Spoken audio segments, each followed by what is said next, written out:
আসসালামু আলাইকুম। আমি আপনাদের আজকে শেখাবো যে সরাসরি অনুশীলনের অঙ্কগুলো আমি কিভাবে করতে পারবো। এর আগের দিন আমি আপনাদের দুইটা ছোট প্রমাণ করা শিখাইছিলাম। আর আজকে আমি শেখাবো আপনাদের যে অনুশীলনী সরাসরি অঙ্কগুলো আমি কিভাবে করব।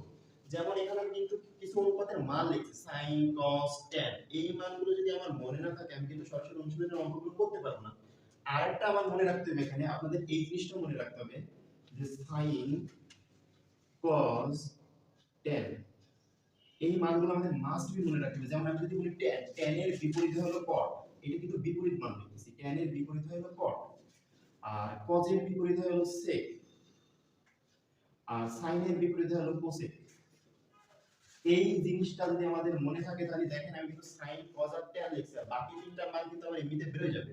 এজন্য এই তিনটা আমাকে মাস্ট বি মনে রাখতে হবে। যেমন কিভাবে বিপরীত হবে, যেমন আমি বলছি sin এর বিপরীত cosec, আমি যদি sin 45 ডিগ্রির মান বলি, এখানে sin 45 ডিগ্রির মান আমি কত লিখছি, sin 45 ডিগ্রির মান কত লিখছি, এখানে 1/√2 এইটা লিখছি। আমি যদি এখন বলি যে cosec 45 ডিগ্রির মান কত, তাহলে আমি কি বলছি, sin এর বিপরীত cosec না, তাহলে যে মানটা হবে জাস্ট এই মানটা এরকম উল্টাই যাবে, মানে √2টা উপরে যাবে, 1টা নিচে আসবে, এইটাই হলো মান।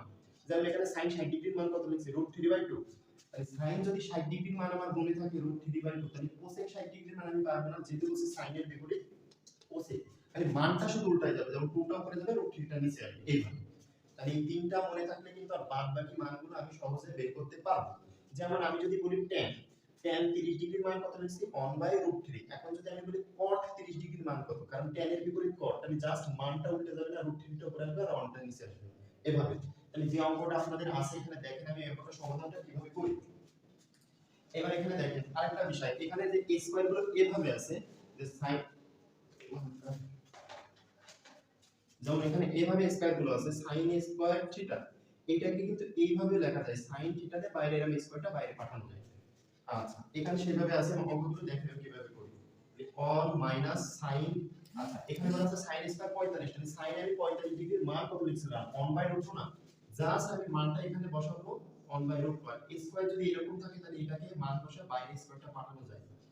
1 প্লাস sin 45 ডিগ্রির মান 1/√2, স্কয়ারটা আমি বাইরে পাঠিয়ে দিলাম, প্লাস tan 45 ডিগ্রির মান শুধু 1 আর স্কয়ারটা বাইরে পাঠিয়ে দিলাম। এবার দেখেন এখানে কিভাবে সমাধান করি। 1 মাইনাস, এখানে 1 এর উপরে স্কয়ার আছে, √2 এর উপরে স্কয়ার আছে, যদি 1 কে স্কয়ার করি মানে 1 দুইবার গুণ 1 গুণ 1, তাহলে এখানে 1 ই হয়। আর নিচে যদি এখানে আমি ক্যালকুলেশন করতে চাই, দেখেন এখানে কিভাবে করি, রুট আর এখানে স্কয়ার আছে, তাহলে রুট আর স্কয়ার বাদ দেওয়া যায়, তাহলে এখানে শুধু 2 হয়। আর নিচে কি করা যায়, নিচে দেখেন এখানে 1 আছে, প্লাস 1 কে যদি স্কয়ার করি তাহলে এখানে 1 ই হয়, আর রুট আর স্কয়ার বাদ চলে যায়, তাহলে এখানে শুধু 2 হয়, আর 1 কে স্কয়ার করলে তো এখানে 1 ই হবে। তারপর একটা জিনিস খেয়াল করেন, আমি নিচে এইটার উপরে এটা লসাগু করব, আমি যদি এটা রাফে করি এখানে পাতায়, এটা যদি লসাগু করি তাহলে এখানে হয় 2, তাহলে 2 কে 2, 2 দিয়ে বাদ চলে গেল, উপরে 1 বসে গেল, তাহলে এখানে শুধু কিন্তু হাফ হয়। যদি লসাগু এখান থেকে রাফে করে আনি তাহলে শুধু কত হয়, এইটুকু মান হাফ হয়, আমি একবারে মানটা এখানে বসাই দিই। সেম ভাবে এইটুকু আমি লসাগু এখানে আমি হাফ রাফে করে আনবো, 1 প্লাস 1/2, তাহলে এখানে 2 হবে, 2 কে 2, মাঝখানে প্লাস আছে, এখানে 1 হবে, তাহলে 3/2, তাহলে এইটুকু করলে কত আসে, 3/2। আর এখানে প্লাস এই যে 1 যেভাবে আছে সেভাবে আমি লিখলাম। এইবার তারপরে দেখেন আমি এখানে কি করি, তাহলে 1 বাই, এখানে আছে 1/2, 3/2, এই মানটাকে একবারে লেখা যায়, যেহেতু এটা ভাগ আকারে আছে তাই না, তাহলে আমি এটা গুণ দিয়ে উল্টাই দেব, 1/2 গুণ, এইটা হলো ভাগের দাগ, যার আগে ভাগ আছে সেটাকে আমি গুণ দিয়ে উল্টাই দিতে পারি, তাহলে 2টা যাবে উপরে আর 3টা আসবে নিচে, আর প্লাস দিয়ে 1 ছিল এখানে, যে 1 লিখলাম। 1/2, এটা হলো ভাগের দাগ, তাহলে প্রথম ভগ্নাংশকে ঠিক রাখলাম, যার আগে ভাগ আছে সেটা আমি গুণ দিয়ে উল্টাই দেব, মানে 2টা যাবে 3 এর জায়গায়, 3টা আসবে 2 এর জায়গায়, যে আমি লিখলাম এটা। এইবার তারপরে দেখেন এখানে কি করে, এই দুই এই দুই যদি কোণাকুণি কাটাকাটি করি তাহলে উপরে শুধু 1 থাকে আর নিচে শুধু 3 থাকে, আর এখানে এই যে প্লাস 1 থাকে।